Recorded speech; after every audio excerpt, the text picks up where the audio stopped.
E aí, turma, tudo bem? Bom, essa é uma aula muito importante e tenho certeza que você precisa dessa aula.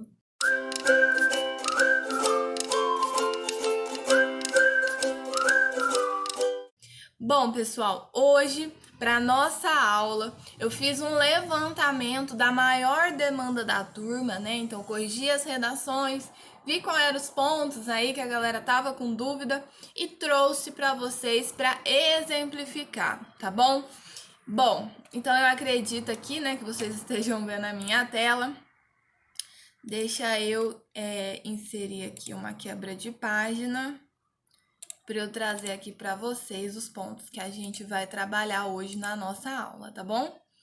Bom, então olha só, muita atenção no que eu vou falar aqui agora, tá?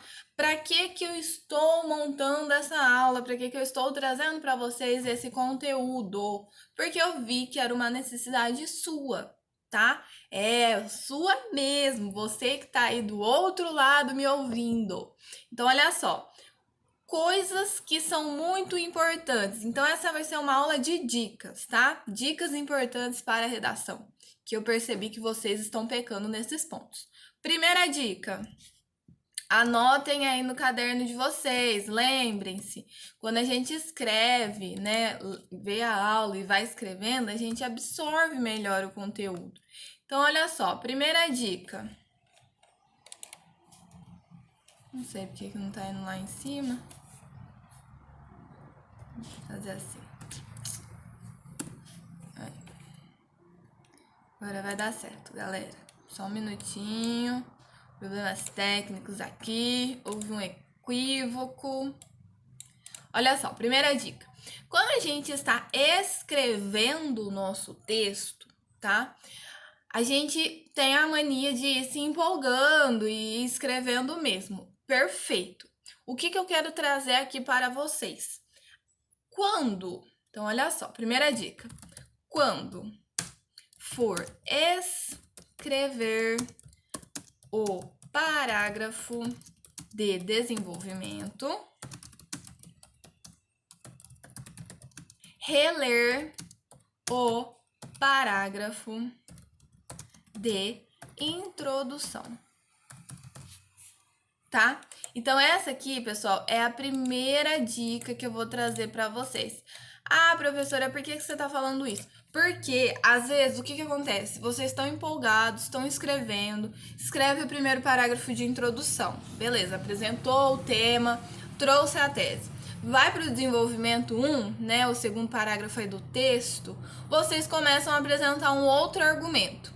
Vai para o segundo parágrafo de desenvolvimento, ou seja, o terceiro parágrafo do texto, vocês estão falando de outro argumento. E aí, quando eu termino de ler introdução e desenvolvimento, eu vejo que o desenvolvimento não tem nada a ver com a introdução. Nada a ver assim, né? Claro que tem a ver porque vocês não fugiram do tema em tese, tá? Mas eu vejo que a tese que vocês apresentaram na introdução, vocês não desenvolveram ela. Não defendeu, não pontuou. Aí fica o quê? Desconexo, né? Sem coerência. Então é importante que quando vocês forem para o desenvolvimento, vocês releiam a introdução. Para quê? Com que intuito? Deixa eu pôr aqui, gente.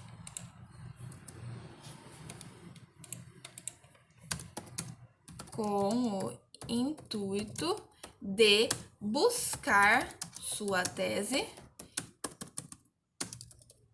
e trabalhar melhor os argumentos, tá?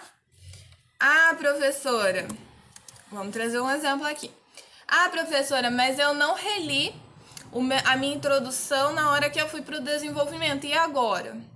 E agora que eu, né, a sua querida professora de redação, vou considerar que você não está fazendo a redação na folha oficial de redação, né? Eu vou considerar aqui para manter meu coração tranquilo e que você está fazendo no seu rascunho, né? E aí, quando isso acontecer, quando você for para o desenvolvimento sem ler a sua introdução, aí o que você vai fazer? Você vai ler o seu desenvolvimento tá? Ver que ponto você trabalhou ali no seu desenvolvimento, qual foi o ponto que você ponderou. Aí você vai voltar para a introdução e mudar a tese, tá? Então, olha só. Aqui eu vou pôr a segunda dica. Caso o primeiro ponto não ocorra, qual que é o primeiro ponto? Esse aqui, ó. Então, caso o primeiro ponto não ocorra, você deverá, não é nem dica, é manual. Você deverá retornar, né? Você deverá terminar de escrever o seu desenvolvimento. Lembrando que são 2 parágrafos. Então, você deverá terminar de escrever o seu desenvolvimento e voltará para sua introdução para delimitar mais a sua tese ou trocar a sua tese. Ah, professora, não entendi nada. Trouxe um exemplo, tá? Esse aqui é um exemplo da nossa sala. Não vou falar quem é, óbvio, mas é só para deixar isso daqui mais claro. Ficou horrível essa cor, né, gente? Deixa eu trocar aqui. Aí, só para deixar mais claro. Então, olha só esse texto aqui. Ó, o assédio moral no trabalho são situações onde as vítimas são humilhadas e constrangidas em seu local de trabalho. Apesar de ser considerado um crime, com pena chegando até 2 anos de detenção, essa atitude ainda se perpetua na sociedade brasileira. Qual que é a minha tese? Né? Primeiro, a minha apresentação do tema é essa daqui, certo?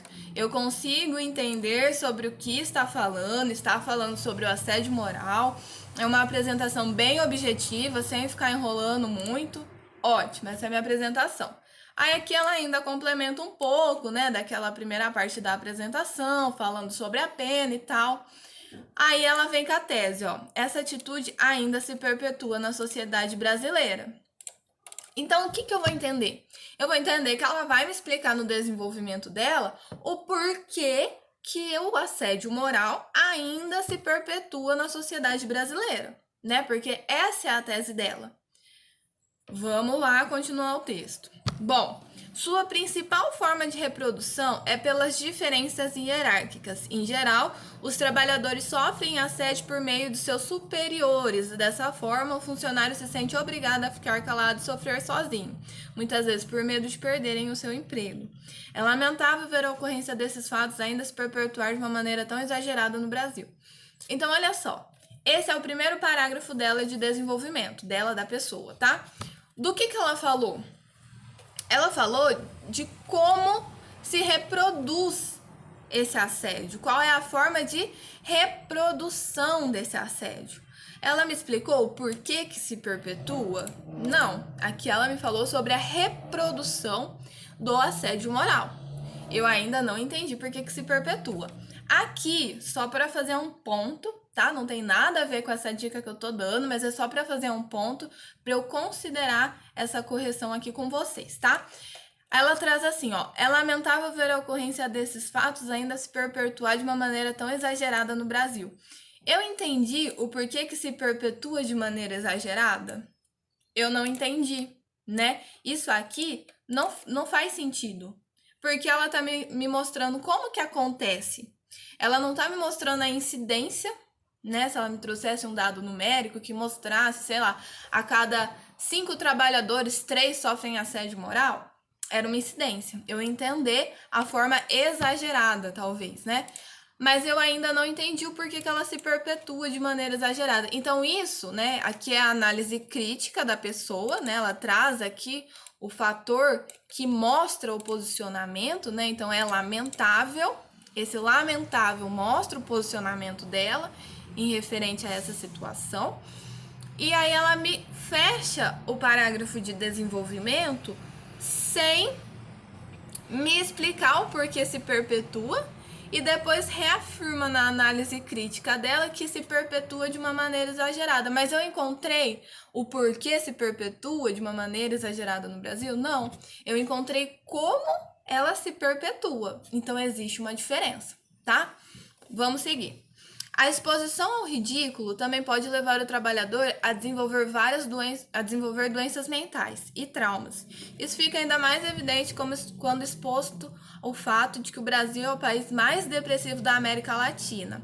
Então, assim, só pra gente ir mais rapidinho, aqui nesse parágrafo, ela tá falando sobre doenças mentais.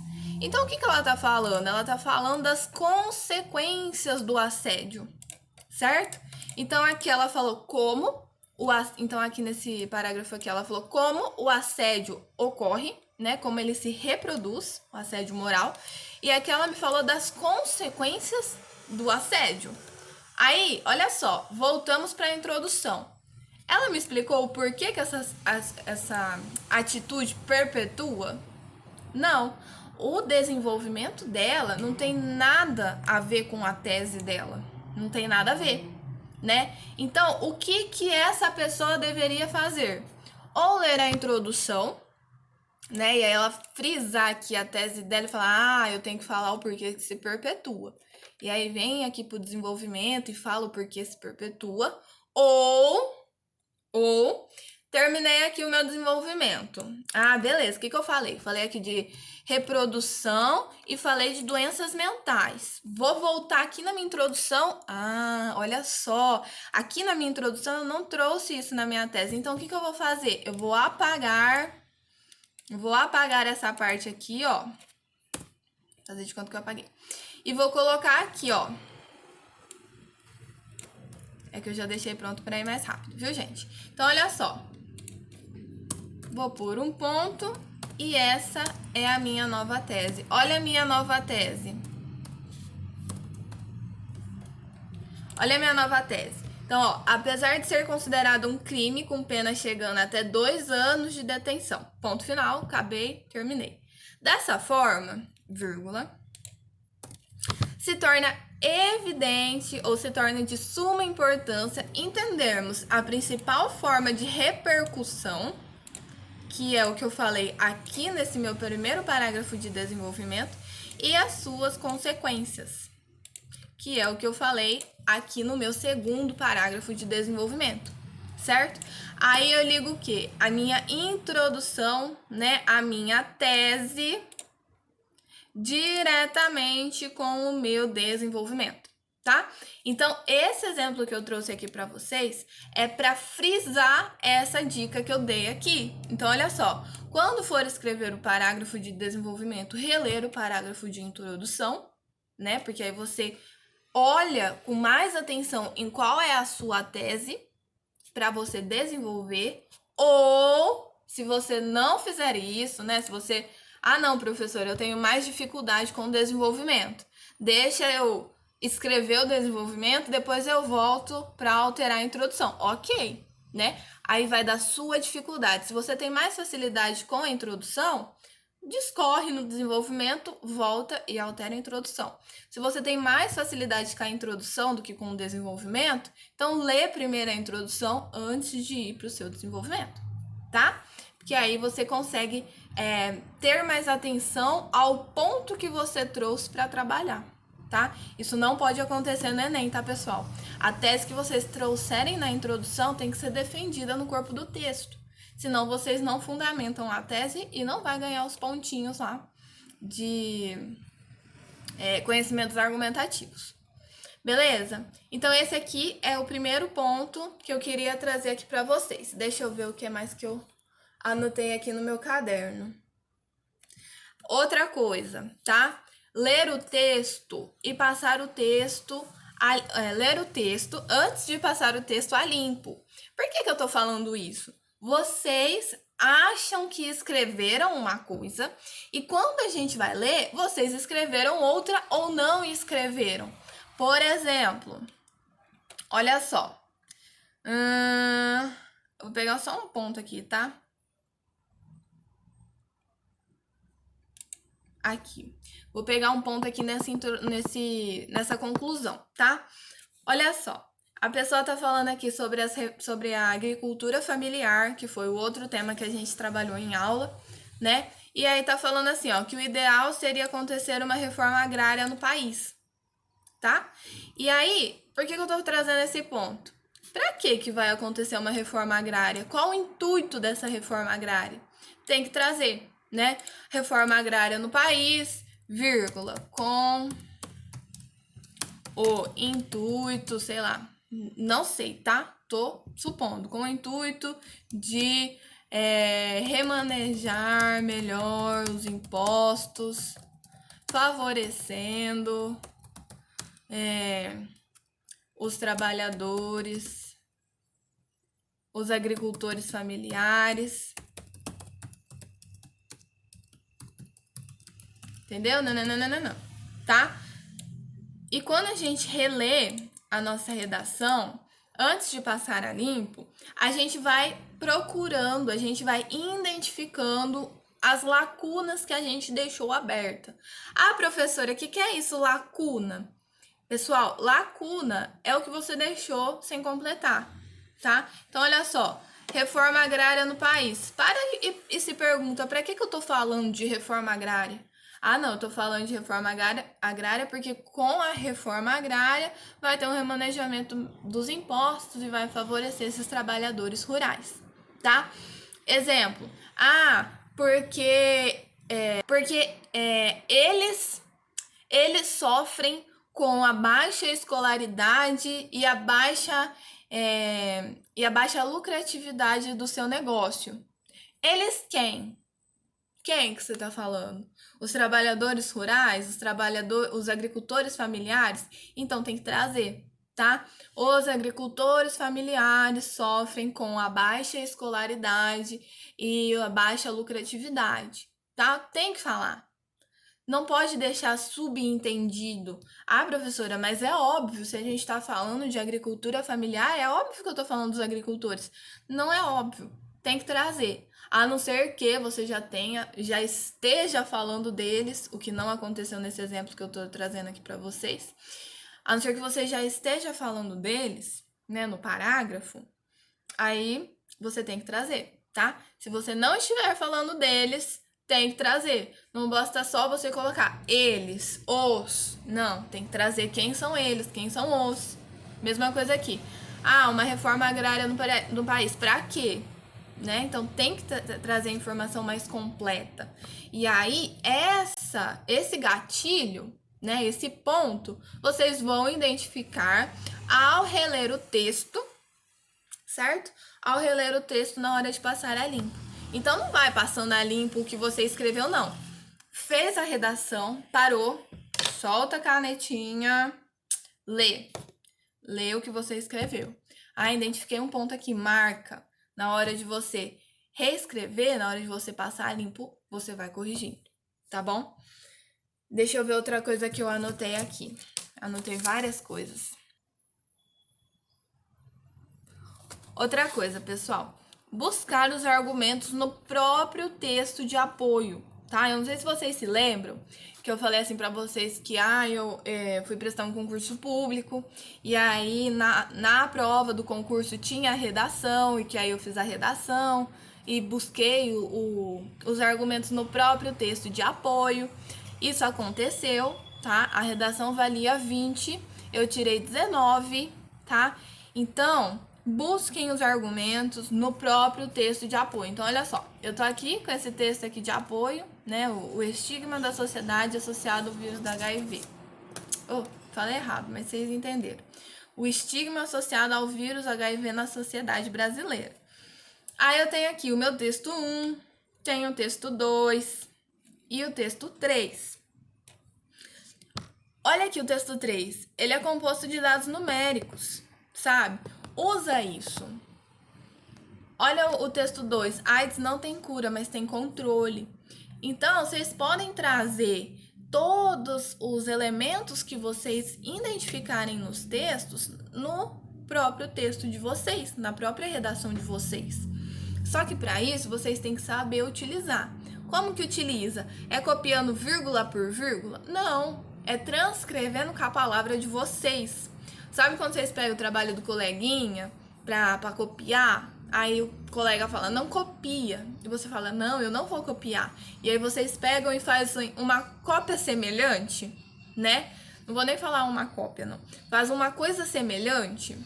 É isso, tá? Então vocês precisam retirar as informações do próprio texto de apoio. Ah, professora, mas eu tenho total domínio do tema, não preciso do texto de apoio. Lê o texto de apoio, porque aí com base no texto de apoio vocês vão entender o que o Enem, né, no caso, quer de vocês, certo? Olha só, outro ponto, o estigma associado ao vírus do HIV na sociedade brasileira. Esse é o meu tema. O que eu tenho que falar? O estigma? Qual é o estigma? Não sei, preciso ler o corpo do texto, preciso ler os textos de apoio, tá? Mas, vamos supor aqui, falando aleatoriamente, que o estigma é que um preconceito, né? Vamos falar assim que o estigma é o preconceito da sociedade com as pessoas que têm AIDS. Vamos supor que as pessoas achem que existiu um tempo, isso é verdade, tá? Existiu um tempo que eles acreditavam que a AIDS passava pelo toque. Então, ninguém relava numa pessoa que tinha AIDS, ninguém abraçava. Não, porque ele tem AIDS, daí eu vou pegar. Né? Então, era um estigma, né? Era um preconceito. E aí, com base em muito conhecimento divulgado, propagado, campanha, isso foi caindo por terra e as pessoas foram tendo mais conhecimento sobre o que era AIDS, como era a forma de transmissão, como era a forma de tratamento, porque cura não tem, né? Então, existem vários estigmas que foram passados ao longo do tempo, até nos dias de hoje, sobre a AIDS, tá? Beleza. Qual que é o meu tema? O estigma. Então, eu tenho que falar sobre os estigmas da AIDS. Beleza? Beleza. O que eu posso dizer, tá? E esse aqui é o terceiro ponto que eu vou trazer aqui para nossa aula. Olha só o terceiro ponto que eu vou trazer aqui. Ó, ao trazer, por letra maiúscula, ao trazer um argumento, relacioná-lo diretamente com o tema, tá? Diretamente. O que eu quero dizer com isso? Como que eu vou relacionar diretamente? Escrevendo. Então, vamos lá. O meu tema é o estigma da...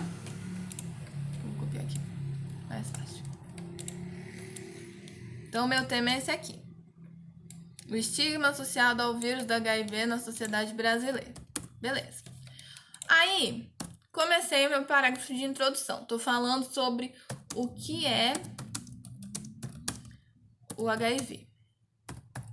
Tá? Então, esse aqui é o meu primeiro parágrafo de introdução. Vou apresentar o tema. Na minha apresentação de tema, eu vou falar o que é o HIV e vou falar sobre os estigmas. Vou falar assim, ó. Os estigmas do HIV, sobre o HIV vem sendo passado de geração e a sociedade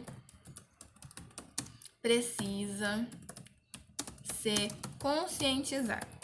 Conscientizar. Eu errei? Ah, esqueci. Beleza. Então, olha só. Tô fazendo de uma forma bem rabiscada aqui, tá? Então, esse é o meu parágrafo de introdução. Eu vou apresentar o meu tema falando sobre o que é o HIV. Vou pôr um ponto final e vou trazer isso daqui como a minha tese. Os estigmas sobre o HIV vêm sendo passados de geração e a sociedade brasileira precisa se conscientizar, tá? Beleza. Vou primeiro parágrafo de desenvolvimento. O que eu vou falar? Vou falar sobre as gerações, né? Então, olha só. Vou trazer aqui fatores. É assim que eu vou estruturando, viu, gente, a minha redação. Fatores históricos sobre a falta de conhecimento da população sobre essa patologia. Ponto. Lamentavelmente. Beleza. Então, olha só. Esse é o meu primeiro parágrafo de desenvolvimento. O que eu tô falando? Vou falar sobre o quê? Sobre os fatores históricos sobre a falta de conhecimento da população. Então, eu vou contar para eles essa historinha que eu contei aqui para vocês. Antigamente, as pessoas acreditavam que o vírus da AIDS se passava pelo contato, né? E isso fazia com que as pessoas que tivessem AIDS fossem muito discriminadas na sociedade brasileira, pois todos evitavam contato com essas pessoas. E isso fez com que esses enfermos, vamos trazer assim, né? Esses enfermos se sentissem excluídos, aumentando os índices de depressão no Brasil. Lamentavelmente, isso ocorria devido à falta de conhecimento da população, certo? Beleza, fechei o meu parágrafo de desenvolvimento. Aí, no meu segundo parágrafo de desenvolvimento, eu vou falar sobre educação sexual na escola. Aí eu vou falar assim, ó. Eu vou falar assim, infelizmente. Prestem atenção em mim, tá? Por favor, prestem atenção que isso é muito importante. Sei que a nossa aula tá ficando grande, mas é o último ponto que eu vou trazer aqui pra vocês. Então, olha só, eu vou falar sobre educação sexual na escola. Aí eu começo falando o que é a educação sexual na escola. Eu começo falando sobre os movimentos que teve referente a esse tema, né? Educação sexual na escola. E pronto, termino. E aí, tá certo? Não. Sabe por que não tá certo? Porque eu nem ao menos entendi o porquê que você tá trazendo educação sexual na escola.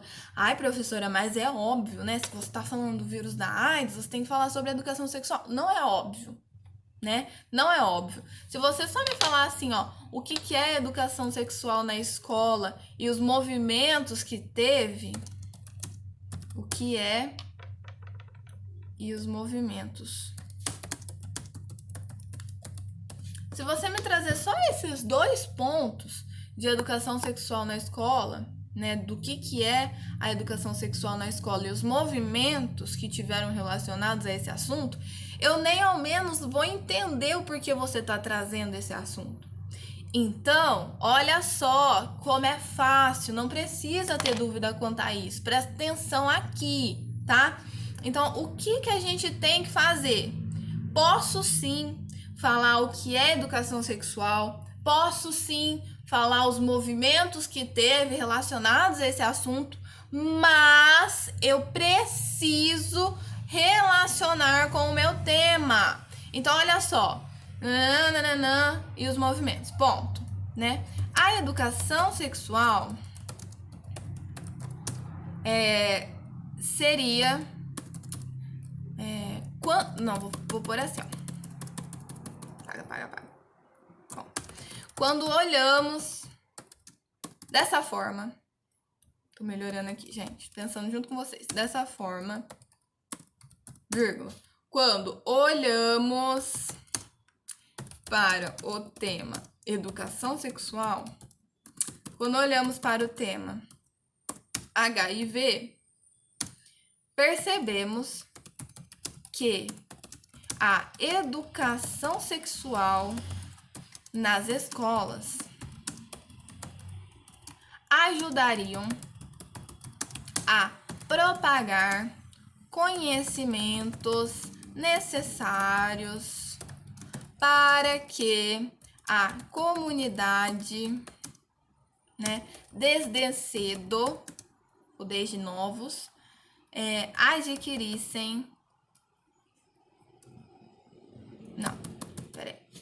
ajudariam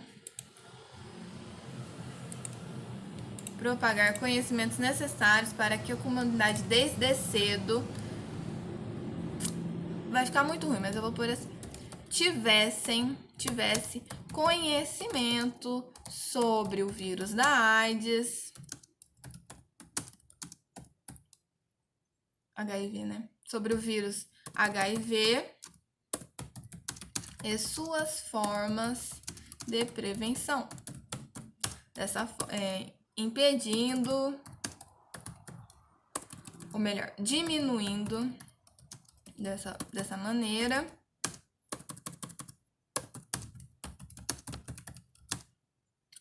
a incidência dessa patologia na comunidade. Ponto. Escrevi tudo errado, né, gente? Olha aqui. Formas. Diminuindo incidência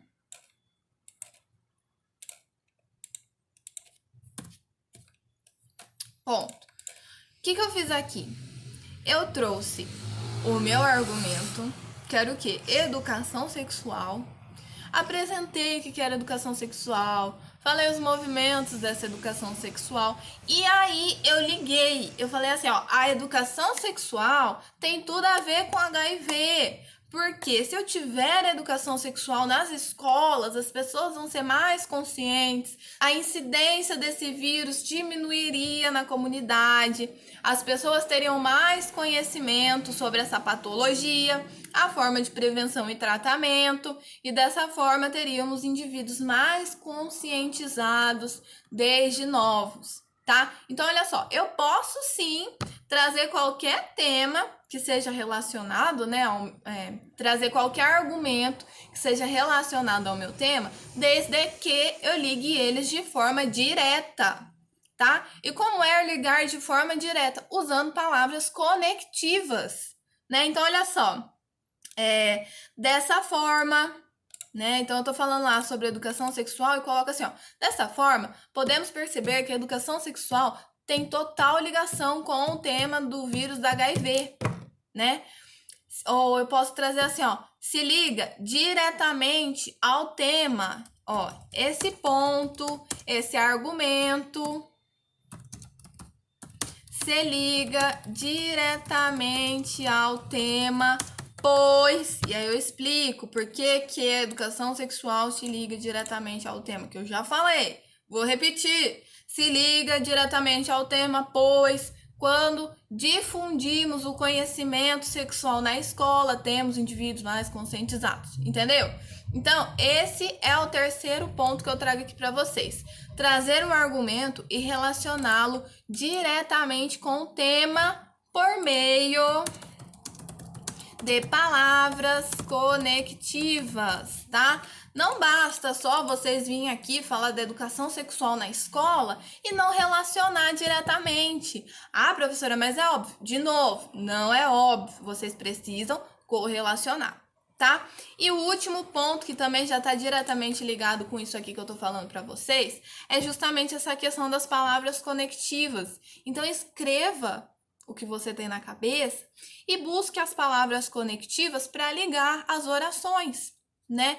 Porque se eu também falar aqui, ó, educação sexual na escola, e depois trazer assim, ó, educação sexual na escola é tal, e o vírus da HIV não tem ligação, sabe? Tem que trazer as palavras conectivas para que essa ligação seja visual na escrita, beleza?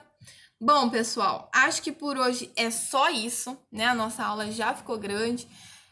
Na próxima semana, vou trazer outras dicas para vocês, para a gente fechar. Próxima semana é a nossa última aula, e aí a gente vai ter também a aula síncrona de plantão, tá? Outra coisa, pessoal, a nota que eu estou dando na redação de vocês não significa que vai ser a nota que vocês vão tirar. Ah, professora, mas a minha nota na sua correção tá alta. Ótimo, significa que você está no bom caminho, o melhor caminho que poderia ter, porque eu sou muito exigente. Mas, e se lá no Enem você se confunde, fica nervosa, escreve pé com cabeça, vai ser a mesma nota? Óbvio que não, tá? Então não se deixem influenciar pela nota que eu coloco. Usem dela como um artifício para ver se vocês estão no caminho certo e terem mais confiança na hora de escrever. No Enem, significa que, porque eu tirei a nota, pronto, tô confiante, posso escrever como eu quiser? Não. tenham confiança no Enem para escrever, mas também tenham toda a atenção e cautela do mundo, porque lembrando, redação vale 1000 pontos na sua prova do Enem. Bom, pessoal, então por hoje é só. Em caso de dúvidas, me procurem e a gente se vê na próxima semana.